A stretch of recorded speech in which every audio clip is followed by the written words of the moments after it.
Today we are going to introduce you to the BMW E60 M5 V10 car you should never buy. I'm Justin. And I am Aaron. And this is Husman Bros. And before we go too much further, please subscribe for more great content like this.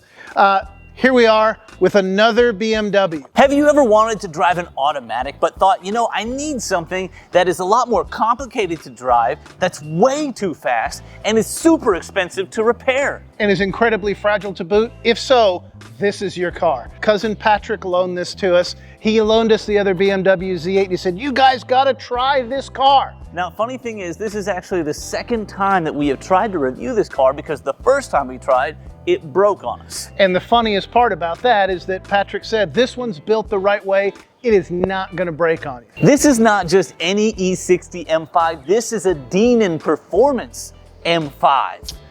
Motor build, custom wheels, custom exhaust, custom tune, just an amazing car. But this is a funny story. This is not actually the first time we have tried to review this car. This is actually our second time trying to review it because the first time it broke on us and I did not get a chance to drive it. Justin was driving around like a madman and it broke. I was not driving it like a madman. The person that owns this car will be watching. I was driving it like an old lady and it broke. But it did. It actually had a problem. We thought it was a throttle body problem, and we'll talk a little bit more about some of the problems you will experience with this car. We thought it was throttle body, turned out just a coil pack. So able to get it fixed. Here it is again, and we've got it. And today I am going to drive this thing and let you know exactly what I think about it. So first let's talk about the car as a whole. Okay. Now I'm not a BMW guy. I would agree. I'm not really a BMW. You know, they're fine. I had motorcycles and they were great. Yeah. In preparing for this review, I watched some other reviews, and one of the ones I watched was Top Gear. Jeremy Clarkson reviewed this car and he started the review with, this is the ugliest BMW ever made. And I wonder if he were to revisit that today, seeing what BMW has done to their cars, if he would still say that. I think this is a fine car. BMWs design-wise, aside from that Z8, don't do a tremendous amount for me. I'd agree with that, and I don't think this BMW is any uglier than other BMWs. In fact, as BMWs go, it's a good-looking car. Fine-looking car. Right. Yeah. It is loaded up with letting you know what it is, though. Yeah. It has M5 all over the place on this car, which is great. And spoiler alert, the exhaust also lets you know exactly what it is. Now, I drove this car around a little bit today, and it was an interesting experience because I have a lot of interesting cars and people talk to me in traffic all the time. And this one, I actually had two BMW drivers and an Audi driver motion for me to bring down the window and say, is that the V10? Because this is a cool car to people who like those kind of cars. So let's take a look at this one and show everybody everything this particular car has to offer. Let me open the hood for you. Now, let's be honest, I would not be talking to you about this car whatsoever, or any BMW, if it did not have this. That is a naturally aspirated 5-liter V10. From the factory, it put out 500 horsepower, but after a trip to Dinan Performance, it is now sitting at 600, maybe more than that. Right, and in a car this size, that's a lot. The Beast, the Turbo S Cayenne, is over 600, and that's in a car that probably weighs twice this. So this thing is awesome, and the sound is just incredible. You see this engine here, and Dinan put in the air boxes, did a lot of stuff to it. What kind of things did Dinan do to this engine? It's all performance-based. Dinan increased the horsepower of the engine from about 500 horsepower to 600 horsepower, also took the torque from 384 foot-pounds up to 450 foot-pounds of torque. So this thing has muscle. I hesitate to say this because I assume someone will correct me in the comments, but the highest horsepower naturally aspirated car is a V12 Ferrari, just north of 700 horsepower. Here we're at 600 with substantially less investment. So if I'm wrong, please leave that comment. Hey, but probably just as fragile if we're being honest. Yeah. And bills just as much. Styling, the suspension was stiffened and lowered here to give it a little better style and a little better handling as well. Completely custom wheels from Dinan for this one. Absolutely. And of course, it's BMW. It's built high quality. Really, you can talk all the trash you want to about BMW, but you can't really dispute the solidness of a BMW. No. Every piece of it feels solid, from the way the gas cap opens to the way the door closes. I would say this car is great to drive, and it is once you're in the zone. It's interesting to drive, that is without a doubt. But once you're in the zone, it's phenomenal. It drives really great, smooth, solid, all the things a BMW should be. Yeah. Around the back, you know, on the side from the profile, we've got the lower stance, obviously the M5 badges. If you come around the back, we've got the Dinan badges here as well to show exactly what we've got. And then we've got our custom exhaust. Right. So this is another part that Dinan went into. Custom exhaust here, looks great, sounds great. And I hope you guys realize that we are looking for things to talk about on the outside of this car, because to me, this is very close to a Corolla. Yeah, so I don't know how much time we're really gonna spend on the outside of this car. Let's get in and do the good stuff. Yeah, let's drive it, come on. All right, we are inside the M5 right now, and we're gonna take a little drive, and I've got plenty to talk about in this car. A lot of these cars that we review, I'll be honest with you, they drive like cars, and so there's not a lot complicated to talk about, but here I've got plenty of material. So the first thing about this car is that there is no park whatsoever. So it is an automatic, and I say that with air quotation marks because it is the most manual automatic you will ever drive. And so, like I said, there is no drive or no park here. So I'm in neutral right now. I've got to take the emergency brake off, and there I go. I'm rolling right now. I can only imagine how many people have accidentally backed this thing into the fence or the dumpster because there is no park and there's nothing to stop them. So here I am in neutral now. I'm going to shift it over and get into drive. And the first thing you notice about getting into drive is, well, I mean, you get into drive and you're there. But what's wild about this car is that the tach goes up to 8250. I mean, yellow, the caution zone starts about 7750 RPM. But the red does not actually come into play until about 8250. This thing is wild. Now, you can customize everything about this car. BMW, they trumpet themselves as building driving machines. Well, this is absolutely a driving machine. And as a machine, you got to tell it what to do. So you can adjust the shift points here on the console. You can use the selection knob here to change all sorts of different settings in this vehicle, from how long the lights stay on and everything about this car. I'm not going to mess with it because I'm going to mess something up. It's somebody else's car, but it's an incredibly complicated car. All right, so there is no park. So you got to be careful when you take the brake off, make sure you got your foot on the brake. So now I'm going to shift it into drive, and I'm just going to go over to the right, and it shifts me. Right now, it's going to put me right into the manual mode. But if I push it over to the right again, then I'm in automatic mode. I'm just gonna try it out in automatic mode first, see how it goes. And so here we're off and running. It's shifting at about 4,500 RPM.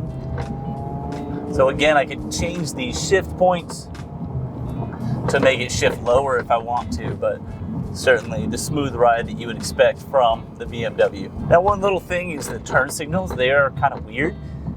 It's not your normal stick that goes down and stays down and then pops back up once you've made your turn.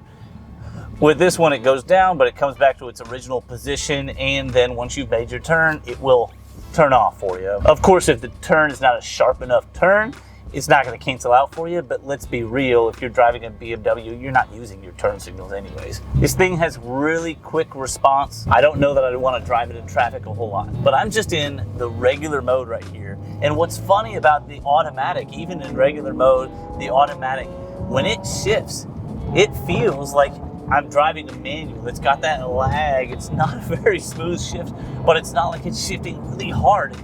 It feels like a manual, even though it is clearly an automatic.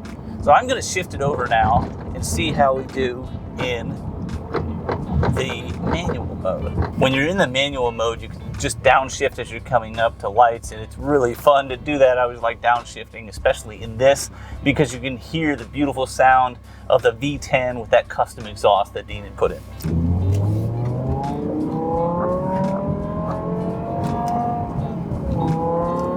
And when you're in manual mode, the higher you shift it, the better the shifts are actually.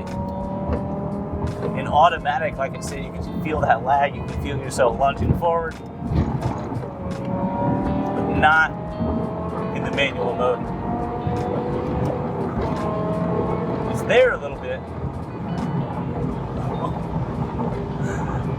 It was way too fast for conditions. The handling on this is great, but you can still feel that you're driving a sedan. I mean, there's just so much space to move around here, and your body's moving a bit. So I don't know how much you're gonna really wanna get on this all the time driving around the city, but it could be a lot of fun out in the countryside. Driving down little 2-lane roads, tearing them up. Now, when you think of a BMW, you certainly think a lot of sedan. And when you think of sedan, you don't really think sporty. But this one's got the sport tuned suspension, and so it feels very sporty. You feel like you're in a sports car. It's more bouncy than I would think a normal BMW is going to be. And you can really throw it into a corner as well, and it'll hold it really well. The seat may not hold you all that great because it is a sedan, it is bigger on the inside, but the car itself is solid on the road every time. I have just been driving it in the normal mode. What I have not done yet is put it into the M mode. This thing has 2 additional modes beyond normal. So it's got normal mode, which is pushing about, I think, 300 horsepower. And then you can put it in the power mode, which is a sportier mode, and you're gonna be pushing about 400 horsepower. Then you have M mode. M mode is where you unlock this car's full potential. In the stock version, that's gonna hit your 500 horsepower, but in the Dinan Performance, that's what's gonna get you all the way to 600 horsepower. And so I've got a light here, I'm gonna put it into M mode, and we'll see if we can avoid getting a ticket.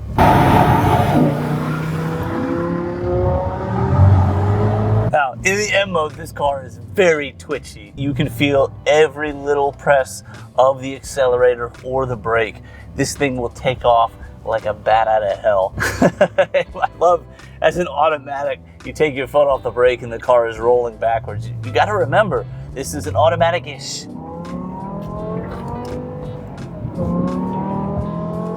Love that exhaust, sounds great. Second gear. 55, could probably push it further than that if I wanted to. As you drive this, the exhaust is very loud. I'm sure everybody around can hear it. And I'm up above 5,000 RPM. And you can tell the motor is really pushing into the high RPMs. I'm sure a lot of people that are around that maybe car guys are thinking, shift, shift. But really, I've got so much left in this car before I really need to. I'm in 3rd gear and I can easily be pushing 80 miles an hour with this without pushing the motor too hard. So overall driving experience, it is the most fun that I have had in an automatic sedan. But would I want to own it? I don't know about that. There are some problems that happen with these cars, and we're gonna go back and talk about those right now. But in the meantime, listen to this.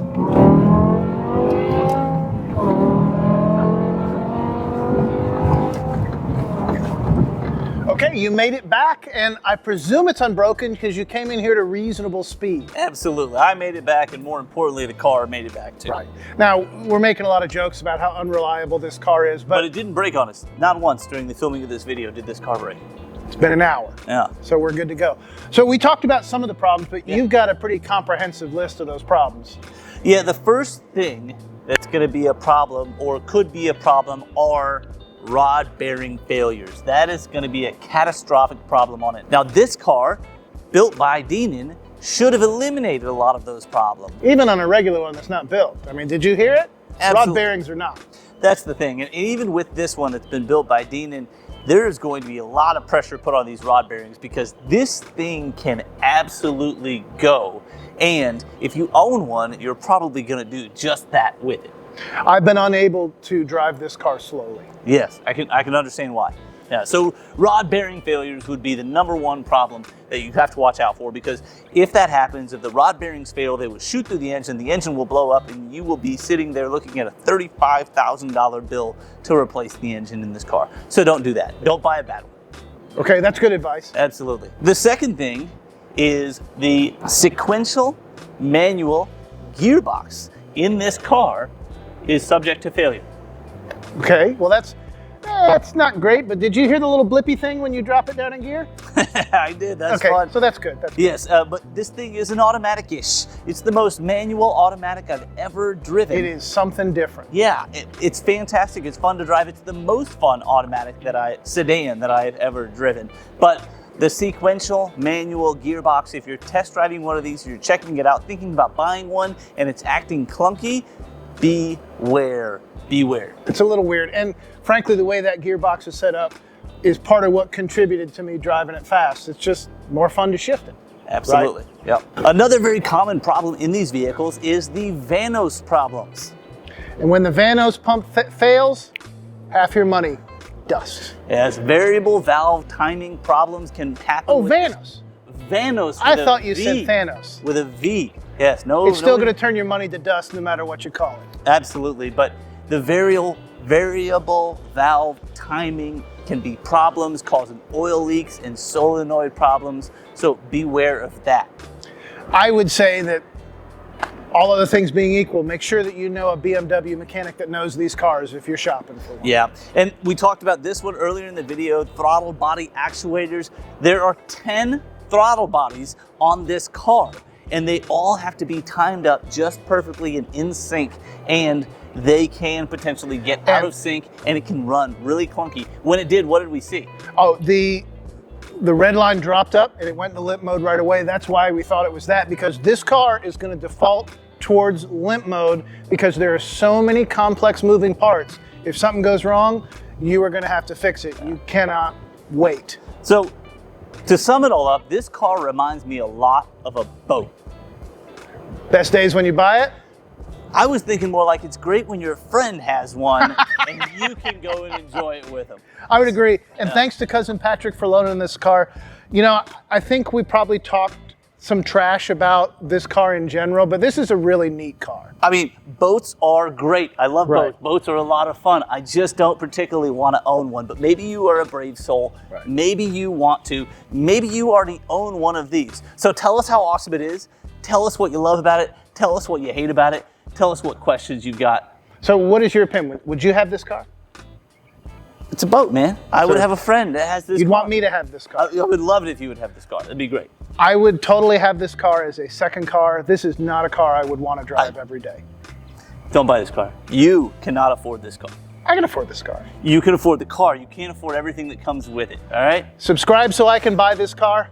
Thanks for watching. We'll catch you next time.